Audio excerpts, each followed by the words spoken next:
I gotta say, I love the concept. You're doing a great service to this industry, so I'm super excited to be here. Creating a podcast video series that focuses on the amazing stories within our space.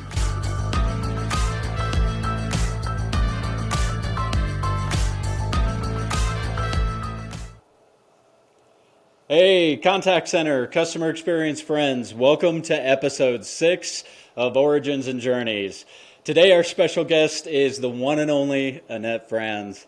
I can't imagine anyone watching this does not know who Annette is, but just in the off chance, Annette is a CX industry leader.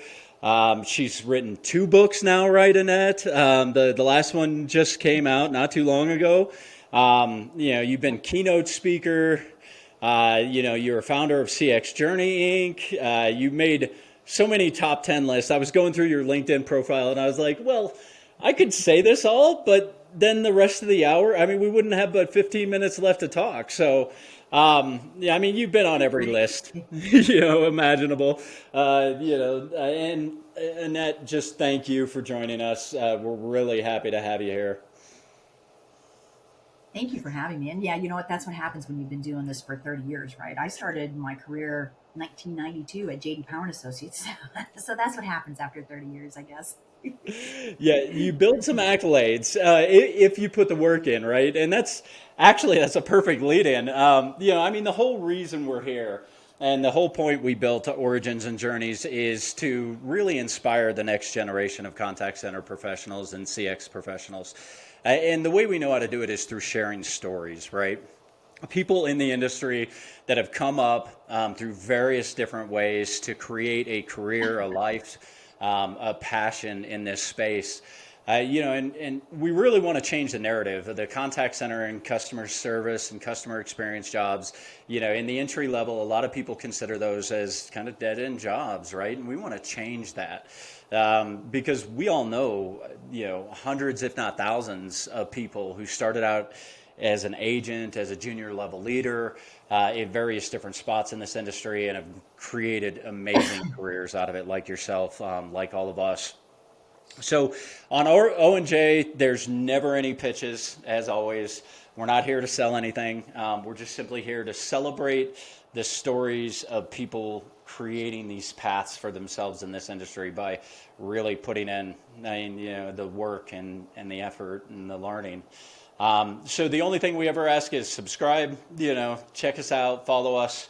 You'll find all the video recordings on YouTube. And so without further ado, Annette, first of all, tell us your story. How'd you get into this crazy space? Well, that wasn't my original intent, right? I actually grew up on a farm in Ohio, out in the middle of nowhere, and really just wanted to become a veterinarian. That was my dream, my goal at that point. And after 3 years at the Ohio State University, I'm going to just put a plug in there for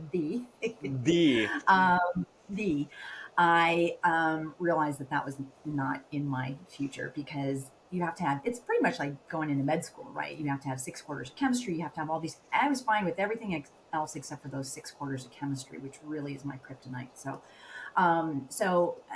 I moved out here to Southern California, finished my degree at Cal State in management, and I was looking for a job, and there was an ad in the newspaper. So we're totally dating ourselves here, right? Ad in the newspaper in 1992. It was an ad for J.D. Power and Associates, a position at J.D. Power and Associates. And I was like, well, I love math and I love writing, market research. Perfect, right? So That's where I started. 1992, like I said, 30 years ago at J.D. Power and Associates. And I was there for 5 years. And over the course of the next, after J.D. Power and Associates, 20 years, I had a couple of stints on the client side, including at Mattel and at Fidelity Investments, but really spent a lot of that time on the vendor side running consulting services organizations for some of the major VOC vendors. And spent a lot of time, not just on voice of the customer, but on the customer experience strategy work and culture and everything else that it took to make sure that when we listen to customers, we do something with it and we drive some change. So about almost 6 years ago, I said, you know what, it's time to step out on my own and do my own thing. So I started my own business, the External Inc., and really just spend a lot of time coaching and consulting. Um, clients who a lot of them are brand new chief customer officers or people who are trying to get into that role or who have challenges. Like I've never, we know, and I'm sure at some point we'll talk about this too, is that people come into these roles who've never done that work before and have no idea what that entails. And so working with folks like that and like you said, speaking and writing and doing all the things that I love to do. So, and that's how I've ended up here.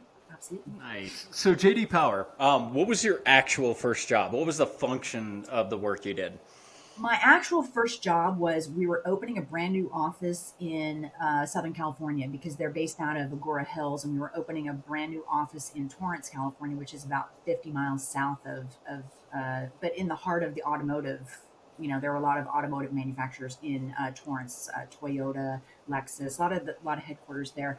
And so I was actually the office manager. I was helping get the office set up.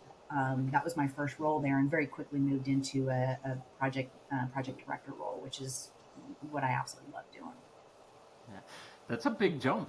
From office manager to. All right. So what was your first time you ever really got your hands around the customer experience side, though? Was that at that project? Oh, absolutely. And what's so funny is we didn't even call it we didn't even call it customer experience. I mean, that term didn't even come about for another 7 or 8 years, right? Oh, yeah. We were focused on customer satisfaction and customer loyalty, but yeah, absolutely. And I would be going out with some of the more senior folks and just designing surveys and doing some of that behind the scenes work. Obviously, JD Power and Associates had great training programs and other things to help bring people into those roles, but and great mentors as well. I had a really great mentor when I first started in that role, Yeah. and started going out and working with clients. And to me, that was at the end of the day, that was the thing that really excited me, was to go and talk to clients, listen to what their challenges were, and help them solve that. And I remember back in the day, sort of that elevator pitch where, people would ask me, what do you do? And I was like, well, I go and I work with businesses to help them improve the their customer satisfaction and customer loyalty so that the business can grow, and obviously so that so customers come back and that kind of thing. So, and one of the other things that I was really, as my tenure evolved there, really focused on too was, hey, you know what, we're sitting here and we're listening to customers. And I was on the proprietary research side. I wasn't on the syndicated research, which is what JD Power and Associates was really well known for at the time. I was having these conversations about customer surveys and listening to customers, but at the same time I was talking to clients about, hey, we should be listening to our employees too. And it's so funny because everybody, I mean, this was sort of the common stance back then was, we're just going to listen to customers now. We're not going to listen to employees. We'll do that later. We'll do that another time. And I joke now and I say, well, here we are. It's later, and look at the shit show we're in right now because it took so long for people to really focus on the employees. So, yeah. Oh yeah, absolutely. And I've definitely noticed in your writing and in a lot of your content over the years, the employee, and this is a big deal to me. I'm a big advocate of the employee experience, and I, have been before we called it that, right? I've always believed you grow an organization with people. And if you don't have the good people, what do you expect your clients are going to get out of that? So Annette, I appreciate that. I mean, obviously, you worked your way up. It's a different path. We've had a lot of guests on who started as an agent on the call center floor, right? Some of them in sales and have moved themselves up. You came out of college and you got into JD Power and you went the path of research and, understanding the customer side. And that's the beauty of me wanting to have you on, is because I knew yours was a different story than what we've had so far. But it's still a path that you've clearly built an amazing career out of and done a lot of great work in the industry. And And I mean, that's what we're trying to do here is just show everybody, when you come into the space, there's a lot of ways you can go, and there's a lot of Yep, endpoints you absolutely. can get to. So Absolutely. And what's so funny is somebody had just commented earlier this year, when my second book came out, and that book really focuses on customer-centric culture. And he was like, you've really evolved over the years, right? You've focused on which you just mentioned, that whole customer listening, that customer understanding work.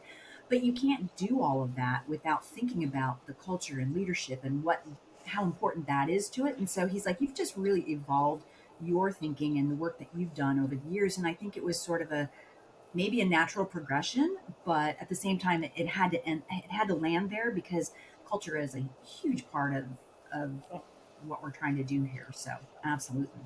Oh yeah, absolutely. And I'd be willing to bet that you like to get your hands a little dirty, and you like to get in Absolutely. and really dive down. And you're also Yes. fundamentally a curious person. Am I right? Yeah. So true. So Yeah. true. It's funny. It's the same circle. All the people that we're bringing on, we're all kind of the same. Jason, Artie, and I, the reason that the three of us made a lot of sense, we each have our own niche practices, but we're all fundamentally operational people. We're all fundamentally super curious, and we want to understand people. And yeah, I mean, it just seems like every single guest fits that exact same profile. So for the younger people that are Yeah. watching this, if you want to try to nurture your ability to grow, I think there's probably two things you should consider: is one, being super curious, and two, really getting your hands dirty and understanding how things work, and go from there. So Absolutely. awesome. Let's get into this Yeah. because I'm Agreed. really excited about this one because I'm going to stir a little bit of a pot here. So Annette, when we first met, um, it was 2020, right before the pandemic, January of 2020, and we had been connected on LinkedIn for a while, and I had been following your content, and I don't know if you saw any of mine, but it doesn't really matter. I did. I And did. I recognized you from LinkedIn, and we started talking, right? And at the time, a lot of people in the contact center industry were starting to throw the term around that they were CX experts, right? Um, Now, you, as a CXXP, which is a certified customer experience professional, somebody who practices CX at a holistic level, I want to ask you and update our conversation and bring the guys into this one because I think this will be kind of fascinating. So, over the last few years, everybody in the contact center space now has the little CX behind them. And everything they do is talking about customer experience. Now, granted, everything we do in contact centers is absolutely a part of the customer experience. I don't care if it's collections, sales, service Absolutely. support. It's all touches the experience. But what you do is not all contact center, right? I mean, Right. there's pieces of the CX game that I don't know anything about. I'm a smart guy. I can look at stuff and figure stuff out and solve problems with enough data and information, but I'm not a CX expert. So, with that being said, let's talk about this. Right. How do you feel? What's your take, I should say, on the contact center industry really gravitating and taking this CX term and using it every single time? Yeah.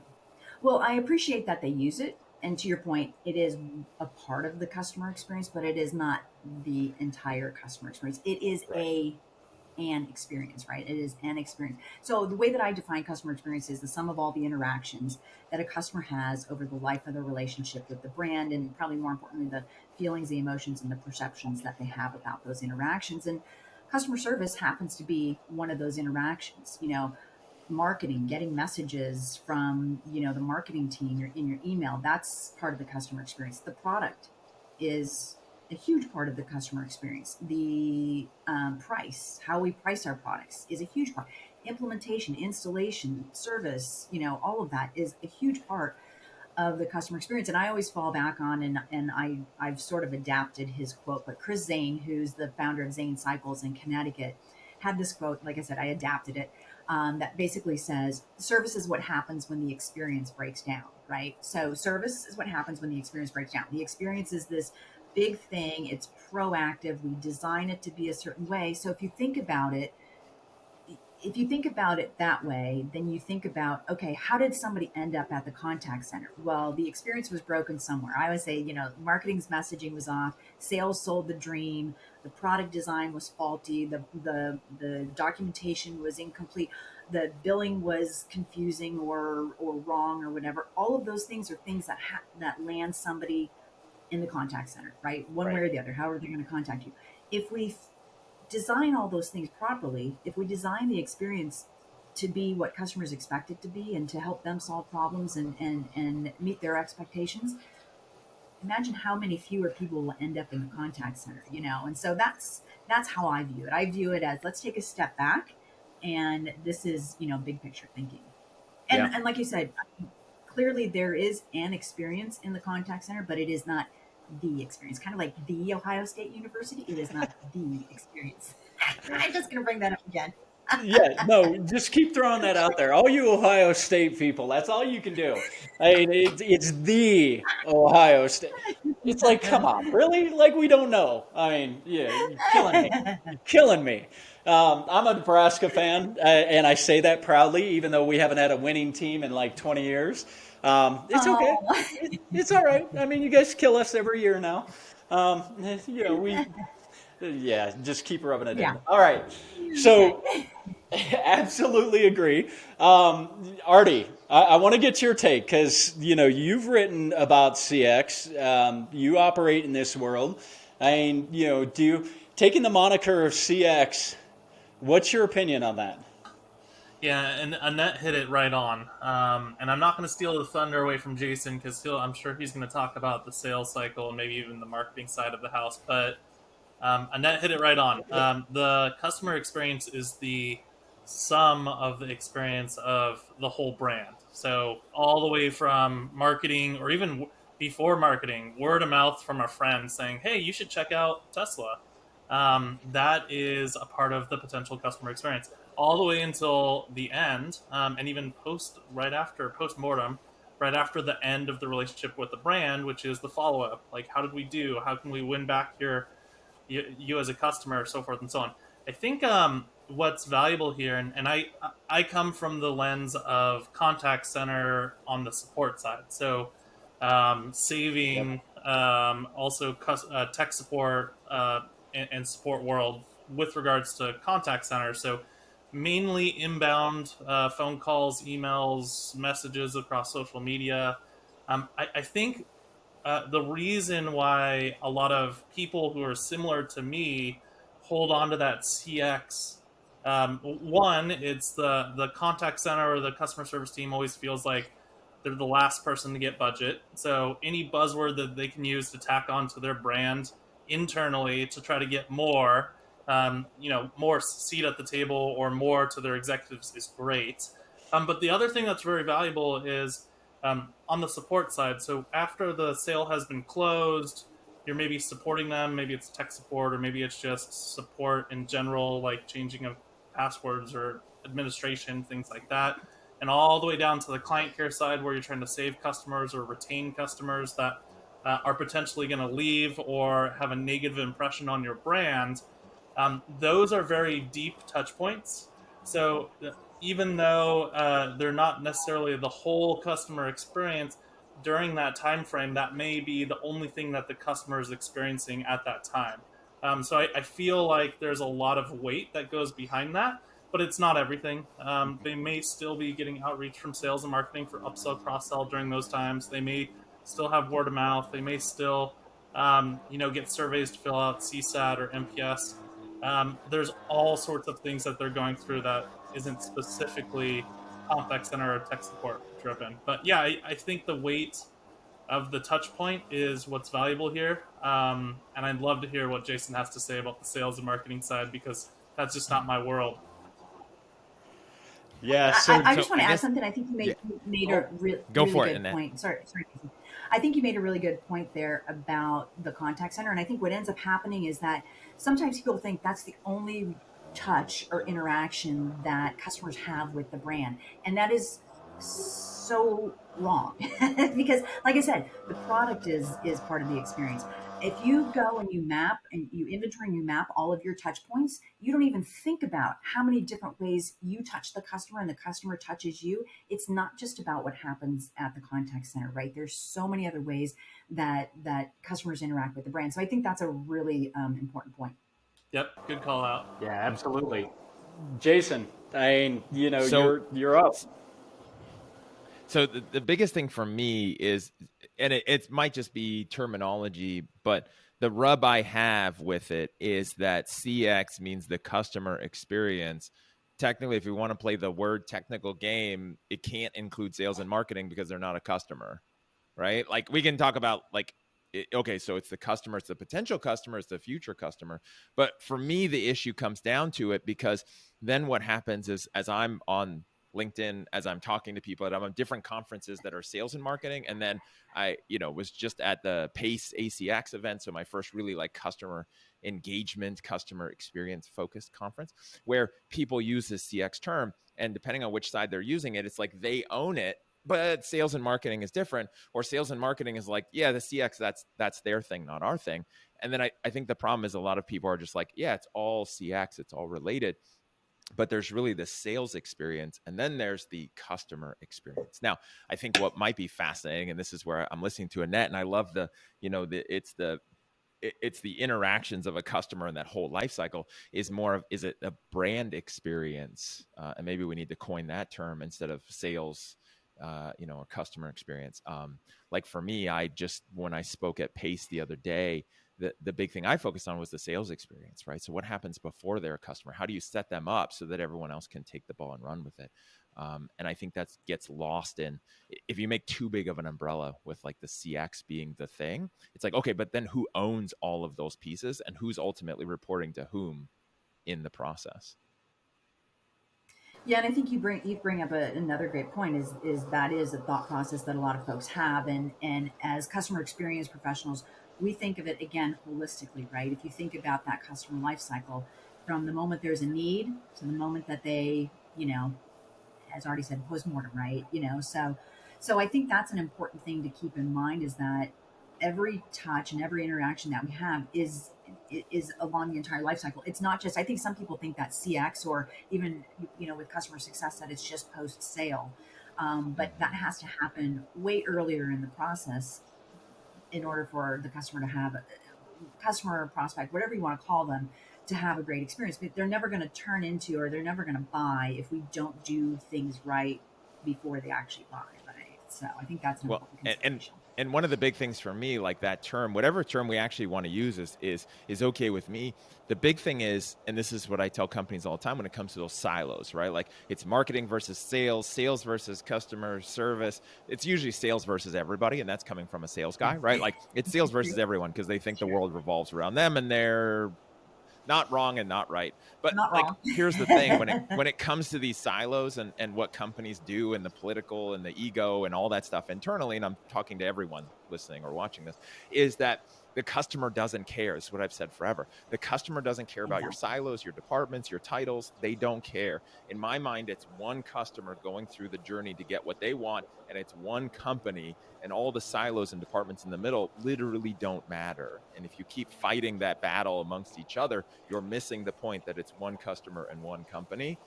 And that's really all that should matter. That's Yeah. Yeah. that's huge. That's huge. And I think that they view themselves as customers even before the purchase, right? So maybe that's Yep. our own internal battle that we have. Oh, they're not a customer yet. They're a prospect. They're not really a customer yet.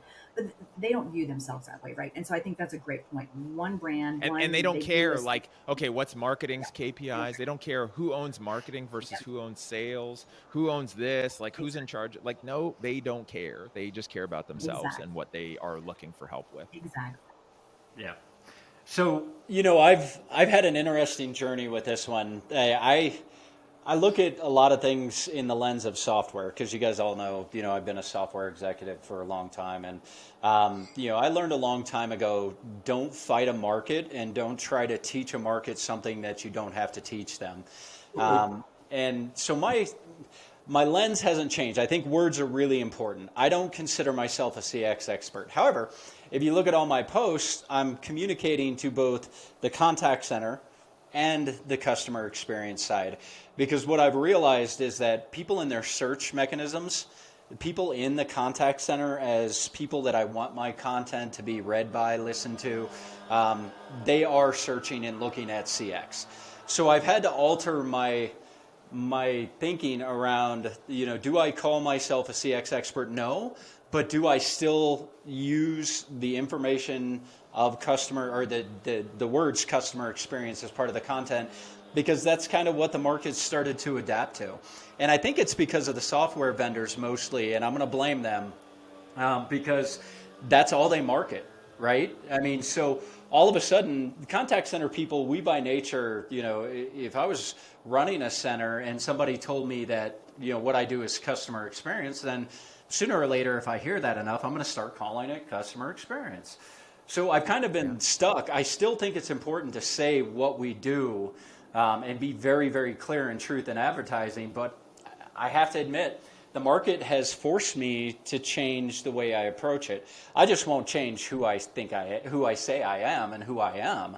Right. That's not going to happen. But I do have to approach the market using their own terminology. And I'm not going to fight that trend.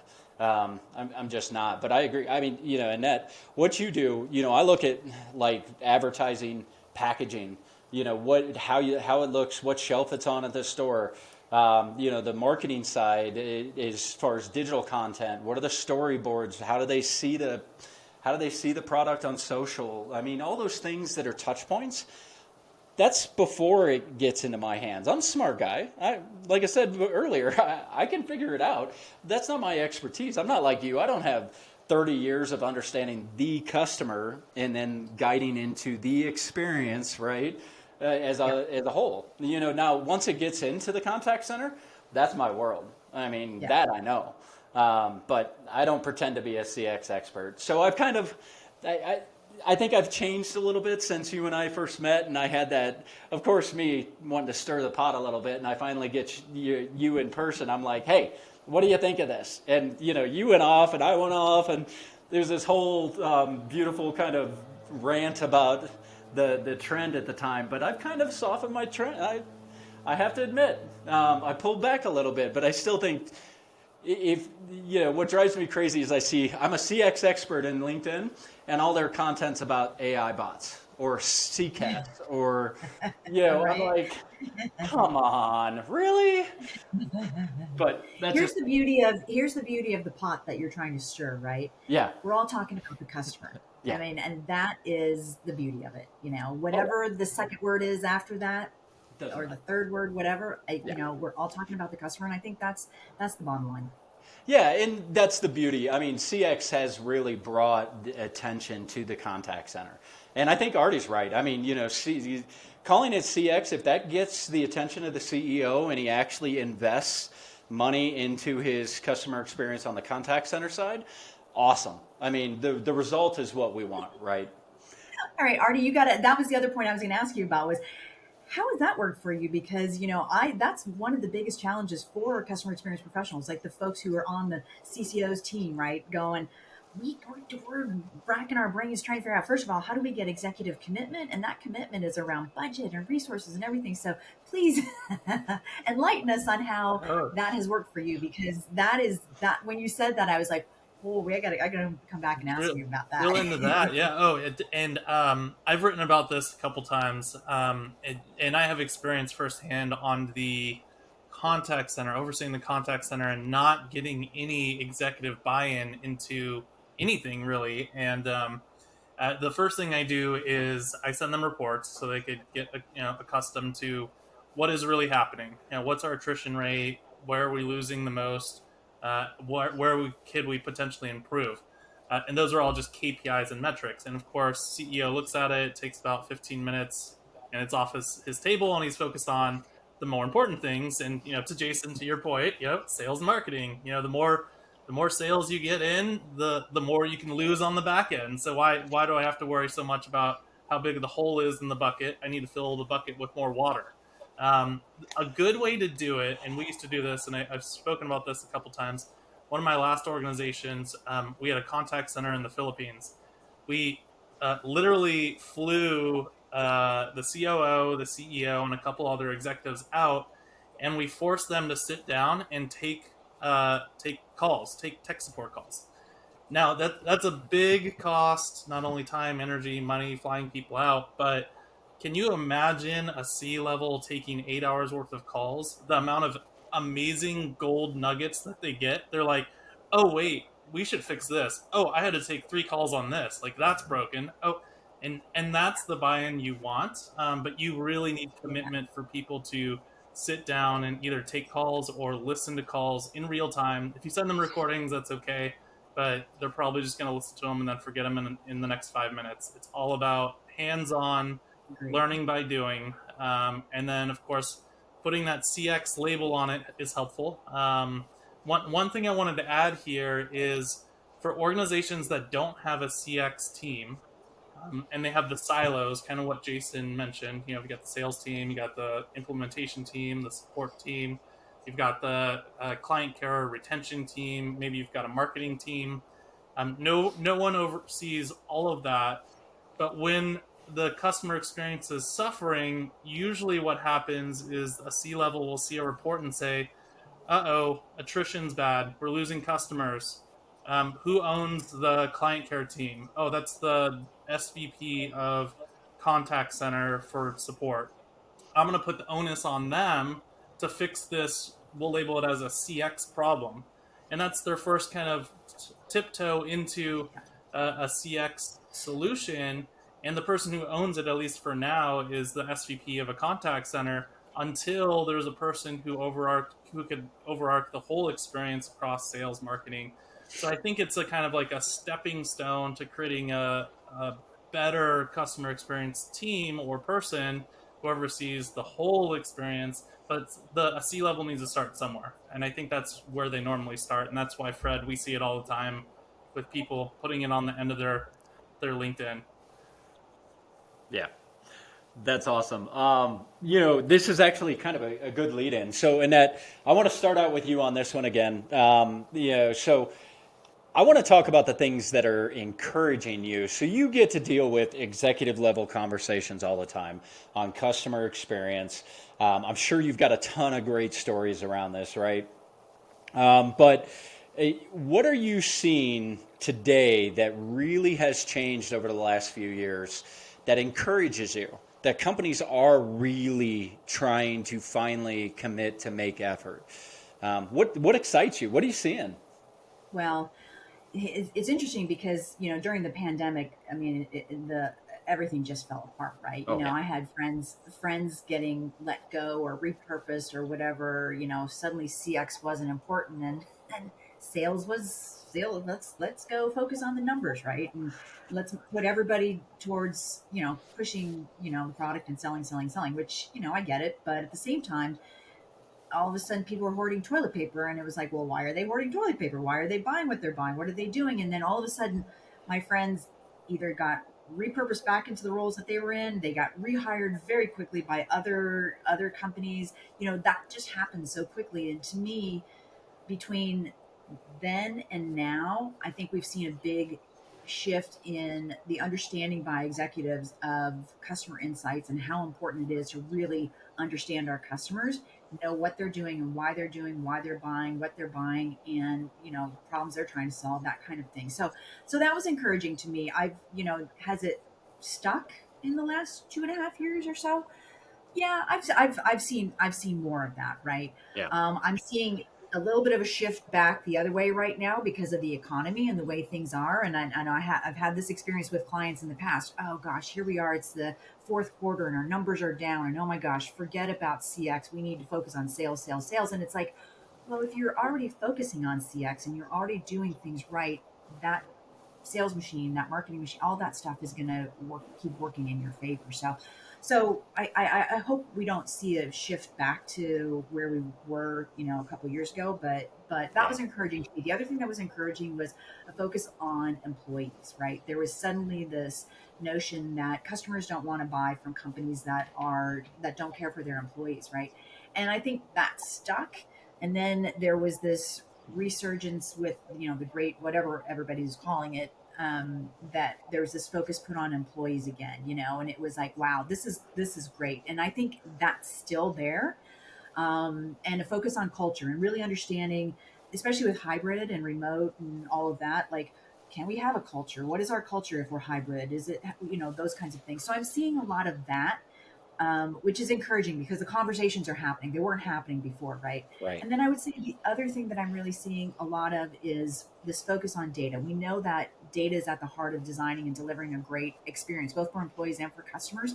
And I'm seeing more and more companies really trying to understand, what data do we have? How are we going to use it? Where is it? Who needs to have access? How are we going to, those kinds of things. So that's Yeah. been really encouraging to me too. And this whole notion of, AI and the predictive insights and the predictive intelligence and all of that, those are all like, they kind of almost all go together, but those are all things that I'm seeing. Nice. You took some of mine, so I'll let Jason go. Jason, I want to specifically ask you from the sales side, are you seeing companies actually focus on the sales experience? And I know you coach this, but are you really coming in and seeing a difference? I mean, are they even?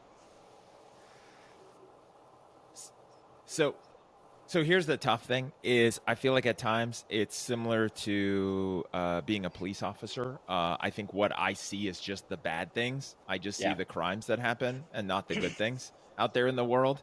As a consultant, as a keen observer of things, I feel like literally nobody gets it. And I know that's my own bias. And it's not just that I'm looking for problems. It's just literally everyone I talk to, like, they don't get it. And there's very few that I deal with that actually do.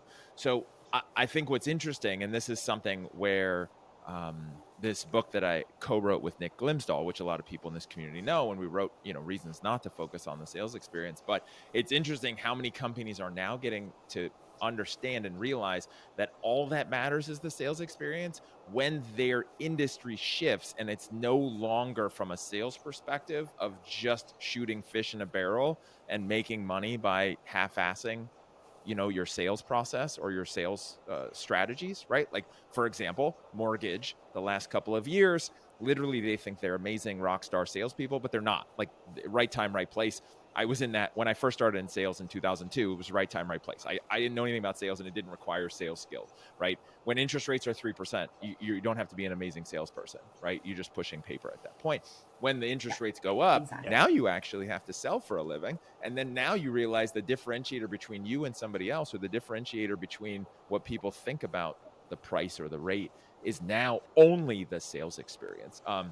So that's hitting a lot of industries as the economy changes in those industries or in general.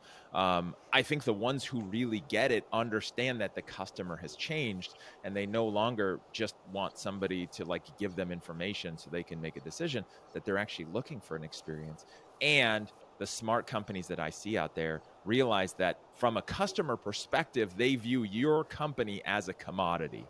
Right? Very few companies own the market. Apple is the only one I can ever think of that owns the literal market on iPhones, right? Not smartphones, but iPhones. And so your customer thinks you're a commodity no matter how special you are. And if they don't get the experience they want, they'll go to the other website, the other 20 websites like yours, or the other 20, stores like yours, and get it. And I think that's where companies are starting to see that they have to be intentional with it and stop doing the old school sales process and play the numbers game, right? So are people more accepting of the idea, though? I mean, I get it, right? We've talked about a lot of things where you just see the bad things because that's the people that are going to come to you, right? And that makes sense. But are you seeing people, when you talk about the sales experience, do they actually listen? I mean, does it sound like they're engaged? Are you feeling like that is shifting? I mean, obviously with the bad economy coming up, I mean, something has to give, right? But are you seeing a shift at all, or do you still feel like you've got a long ways to go in the sales, the journey experience in sales? I'm going to say both. I think the Okay. economy shifting is one of those wake up moments where people realize it's not as easy as it could be, right? Yeah. And then, kind of like what you've talked about with, private equity or VC money, and it was easy and now it's hard. And it's just like this whole shift where it's like, now what matters is that experience. And so I see a lot more people getting it, a lot more light bulbs going off, a lot more people going, yes, you're right. And light bulbs of people who come from, let's say, Wall Street, selling stocks back in the day, Wolf of Wall Street mode. That's how they grew up. Now they're running a company and selling better. And then they're realizing, oh man, I could do it completely different. And seeing those light bulbs go off, it's great. Now, obviously, there's still a long way to go. Just one person trying to talk to as many companies as I can. But I think, what's great is the customers will drive this. Customers will stop doing business with brands they don't get the experience they want from, sales or customer experience, employee experience. Employees will stop working for those companies, and they will die painful death because the customers will take their dollars where they get the experience they want and not just, the product they're looking for. Yeah. Awesome. Aarde, hey, what's your thoughts? What are you seeing?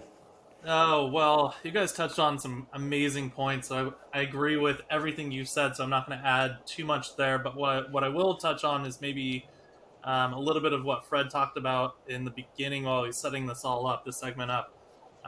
The selling before the pandemic, oftentimes when you weren't hitting your sales numbers as an organization, it was because you had a competitor that was taking you out. So let's say Home Depot and Lowe's. Maybe Lowe's was just, taking all of Home Depot's customers. The market share was shifting over there. You had to throw more money and time and energy towards your sales and marketing teams. During the pandemic, people were losing business or losing sales or not hitting sales quotas and goals for different reasons. Other reasons, like people weren't buying business clothes because they didn't have to go in the office anymore. They were buying more athleisure home clothes to work from home. They weren't, doing dry cleaning as often. There's all these different side effects of the economy. Once we got out of the pandemic a little bit, now we got into the recession, the same thing is happening, but in a different way. The sales and marketing goals are a little bit harder because people don't have the extra cash to spend. They invested in the stock market, which is not doing so great, or they're not going to do something because they don't have the ability to. They want to save because they know that the housing market's not doing great with loans, with home loans and things like that. So the way that consumers have shifted, it's happened so many times. And when you think of customer experience, you have to think of where the consumer is at as well, where the top most funnel, sales and marketing, you can no longer just throw money at your customers or potential leads or consumers the way that you used to be able to. And the same on the customer service side with customer experience. We were seeing record high attrition rates for certain companies, and it had nothing to do with their product. It had nothing to do with their customer experience. It was just that their product was no longer top of mind, was no longer valuable to the consumer. The consumer market had moved. So it's not about throwing money at customer experience to get back to where you were. It's about understanding where the consumer is and changing your product and services to meet where they're going or where they went. So that's one of the topics I wanted to bring up, and I definitely want to hear Annette what she thinks about that. Yeah, no, I think you made a great point, and that last point you made hit on a quote from Seth Godin that I absolutely loved, which is, and I know Jason will weigh in on this too, find products for your customers, not customers for your products. I mean, that's the bottom line, right?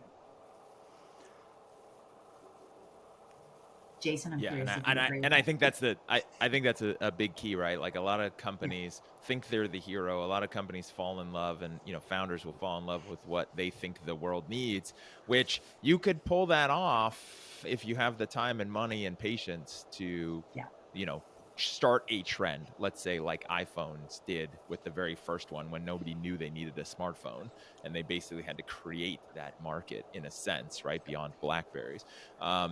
And so, it's instead of field of dreamsing it and hoping, right, is actually finding what people need and give them that, and not just giving them what they need based on what you think, but what do they actually want? And then again, this is all about experience, customer, sales, employee. What's the experience that they want around it as well? And it doesn't have to be Disneyland experience. It just has to be something that they're looking for.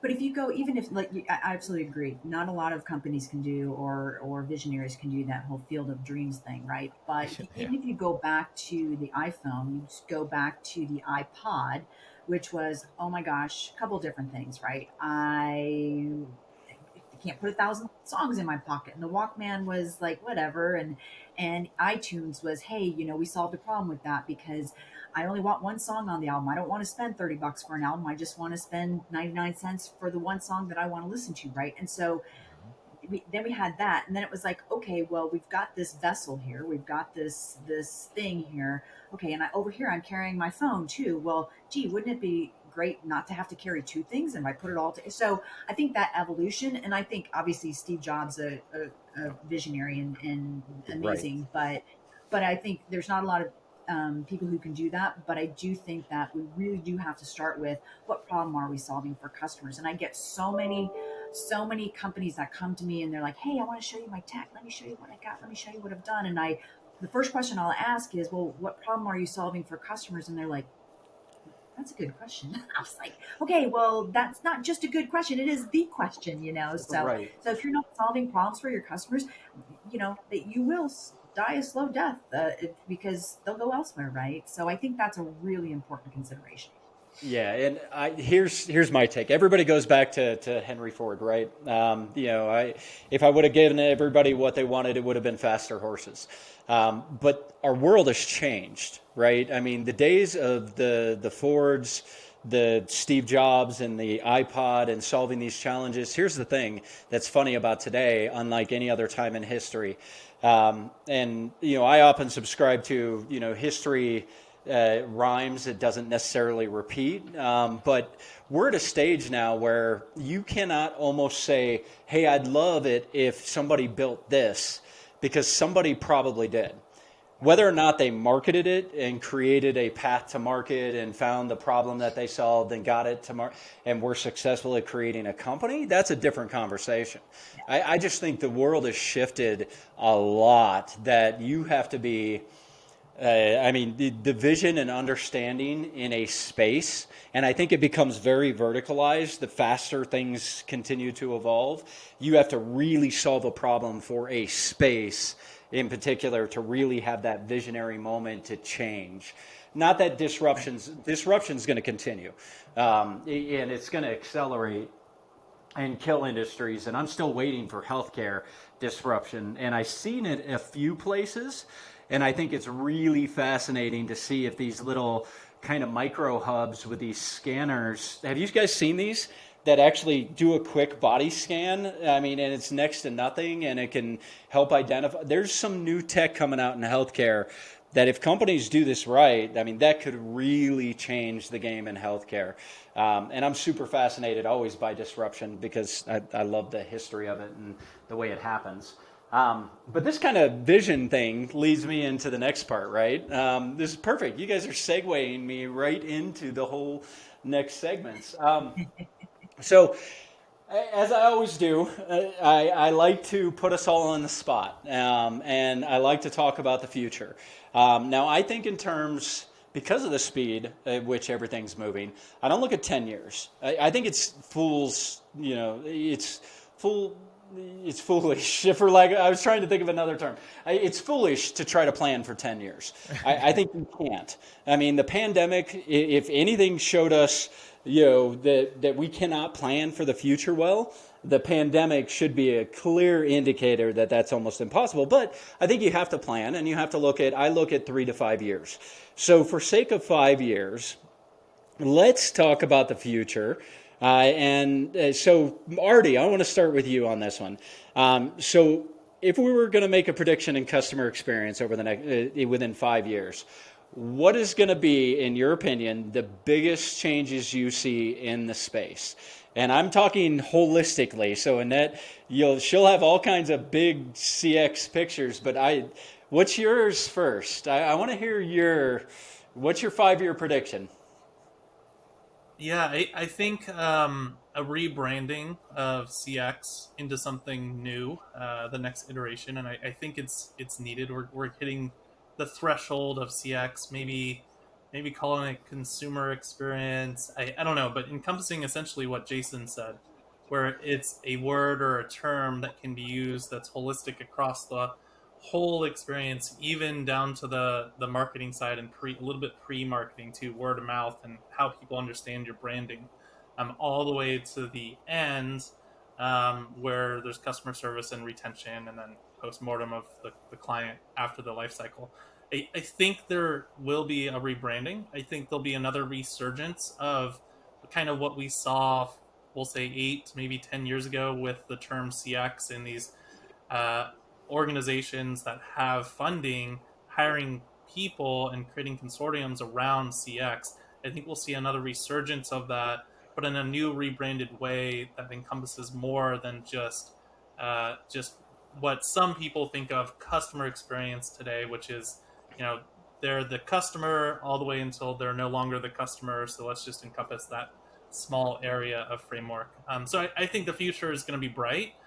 I hope, and this is kind of piggybacking off of Annette a little bit. I hope that there will be large KPIs and data sources, so we'll have the ability as CEOs or COOs to be able to drill in specifically to KPIs that can say what is the health of your customer experience or whatever this new term is. I don't think we're there today, but I think there is AI and big data that can support it. It's just figuring out how to organize it and how to measure it properly. Okay. Interesting. Annette, I want to get what's yours? 5 years. What's the biggest change in the CX space? Well, my answer might surprise you, but I don't like to do predictions at all. And I'll tell you why. There are still so many companies that need to get the basics right and get the basics down. The foundational, those fundamental elements of customer experience, even just understanding what customer experience is and acknowledging who your customers are and that customers are really at the heart of the business, right? I mean, Right. there's plenty of businesses out there who have not done that yet. So I don't like to do predictions because I don't like for folks to focus on the shiny objects when they're nowhere near ready to do shiny objects. I will tell you that I've had folks reach out to me and say, hey, will you do journey mapping workshops for us? And I'm like, I'm happy to, but do you have XYZ in place? Like, do you even have the foundation in place that if you learn something, you would actually go and do something with it? And they came back to me and they're like, no, you're right. We don't. We don't. We're just checking a box, so we can't have that. So no predictions, but I will just say that they've got to focus on the foundation. And I talked about this earlier, data and AI and the predictive. I think that's one thing that's very prevalent right now. And I think that's just going to continue to grow. But again, it has to be done within the lens of we've got the foundation to do this, and it's enterprise wide, and it's not just, hey, we've got it over here, but we're not doing it here. And it has to incorporate employees too. Use that automation and that AI to really take the meaningless and the repetitive tasks off of employees so they can really focus on the work that is meaningful. And I think that's at the root of some of this quiet quitting and all this other stuff too, is like, let's give people meaning back in their work and show them that we appreciate what they're doing and who they're doing it for. Yeah. Oh, no, I appreciate it. I mean, some people don't like making predictions. I, on the other hand, make predictions all the time. And, I'm more right than I am wrong most of the time. And I'll admit when I'm wrong. But Jason, what's your 5-year prediction?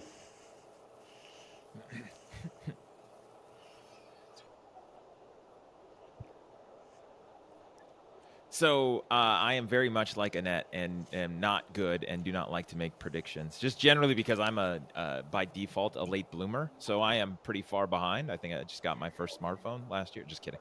But I'm usually pretty far behind when it comes to stuff. So it's tough for me to look forward when I'm just constantly catching up. And I do really appreciate and normally don't expand on things, but like what you said, and I think fundamentally there's so many companies that aren't doing the foundational things where they look at technology, they want to buy something to put in there because that salesperson for that SaaS platform talked them into it because they're really good at persuading people, and B, they think that's going to solve the problem, right? Like that's gonna deliver what it is that they should be doing instead of actually fixing their fundamental things or putting them in place. So I agree with that. And I think the things that I would like to see that I think are on the horizon that will be available, whether they're fully rolled out, is more effective AI machine learning based omni-channel that's literally integrated, that's meeting people where they are and then helping them in the way they want to be done fully, right? Yes, we still want humans on the phone. We still need those interactions. If it has to get to that point, that person should know exactly what's going on. I love this era we're in right now where I call a company that I'm a client of and they know who I am and they verify one piece of data with me or two, and they know who I am based on the phone number I called in on, right? Like we don't have to do this long song and dance. And then just taking that step further, it's like, oh, it looks like you have a question. You probably have a question about this transaction, right? Because this is what happened. And yes, this is it. And so I think that if they can make an intelligent IVR that doesn't feel like a pain in the ass spiral of death where you get trapped and all you want is an adult, but it can actually help you, I think that's the key. And I think when you do that, then it's meeting people where they are, and then it's solving that in the time they want to do it. Like, I'm going to say, yes, there's the stats that say a lot of interactions are still happening over the phone, but most people, myself as well, I'm not in a generation like younger ones that they say don't want to talk on the phone. I also don't want to talk on the phone. I want help now when I want it now in any way possible. And I see that's really the future, is where in the next 3 to 5 years, tech companies, combine just meeting people where they are. Like literally, I'm having an issue. We can solve it. It feels effortless. And that would be a huge leap. It might not sound like a lot, but in the terms of CX and customer satisfaction, like that would be a huge step. And I am now only working with companies as a customer of theirs that, meet So me you somewhere actually towards knew me I and was going to don't come make back and it grill a you if you painful didn't give me the experience. definition of whether you decided it was going to be within the next 3 to 5. I appreciate that. Annette, I let you off because you're a guest, but Jason and Aarde don't get off easy. I know. I hold their feet to the fire. So I think this is really fascinating times. Back in 2021, about March-ish, I started talking about the downturn in the economy.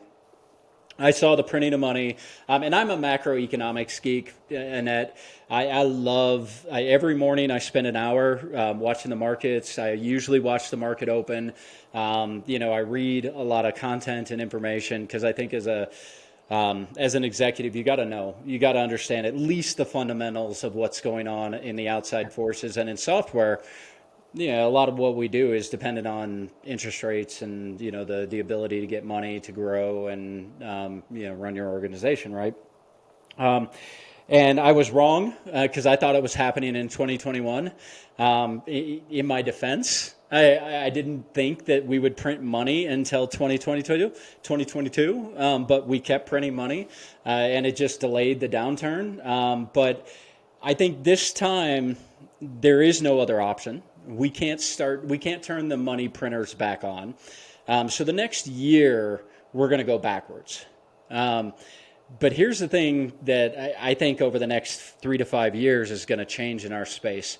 And it comes back to the employees. And everybody kind of touched on this a little bit. But I think people have realized in this day and age that you can work for Uber. You can go drive cars for Lyft. You can do Fiverr jobs. The gig economy is coming. I think it's already here. And I think employees are just sick and tired of working for companies that they don't believe in, that they feel used, that they get underpaid, abused by the lack of leadership training. And I blame that on the companies, right? The companies, it's their responsibility to bring in good leaders and or train them up to become, good leaders. And it comes down to the C-level. I mean, I get it. I like fundamental numbers. I like knowing and understanding EBITDA and how a business runs and how effective we are and the trends. But if you don't have your people, your company's going to go under without your people to do the work. And I think that's where over the next 3 to 5 years, I really see a shift is I think people are just not going to come to work. And it's going to force people to outsource more, which the outsourcers have gotten a lot better at working with and partnering with the organizations. The technology stack is there.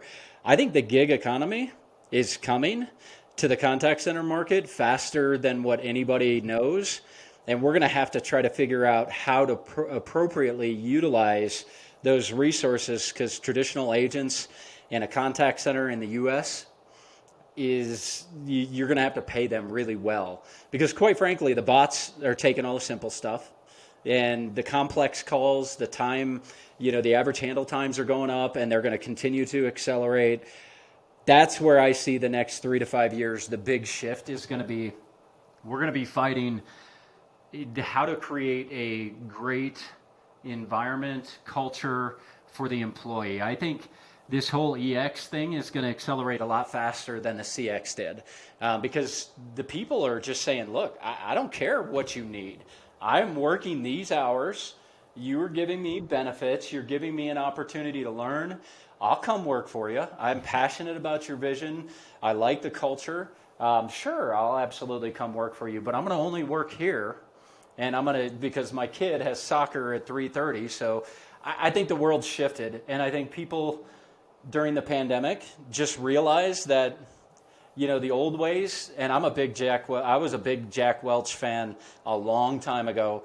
But the old ways and the old philosophies of running a business based purely on numbers, it's not going to work anymore. And in our industry in particular, and I'm saying contact centers, but I think it's across the entire org. And Annette, I'd love to get your take on this, but I just think people are mentally to a point where they will no longer sacrifice time for pay when they know that they can go out and work for themselves in 5 different jobs, that in a gig environment, and make more money and make their own rules. So, thoughts? Yeah, I agree. I think that there is a shift in both from employers, how they're viewing the employees and the employee experience, and from employees, how they're viewing who they're going to work for, what they're going to put up with, what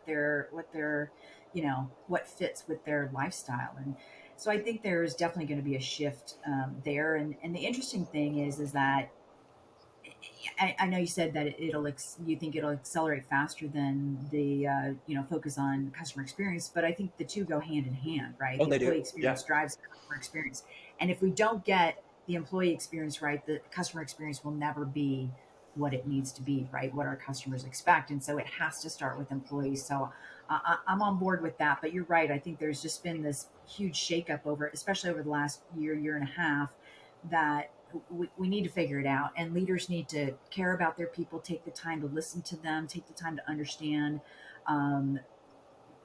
what works for employees and what motivates them and what they want to do and what their career goals are and all of those things. And we've had too many years, and there are too many companies where that doesn't even happen. I worked for a company where when I had staff, I would have weekly one-on-ones with my team, and I would talk to some of the other executives in the company, and they would say, "We don't one-on-one. What is that? Why would I do that?" And it's like, wow, there are plenty of people out there still who just don't take the time to get to know their employees and get to to do all that. So I think that's going to be a huge part going forward of what needs to change, especially if we want to see a real change when it comes to the customer experience.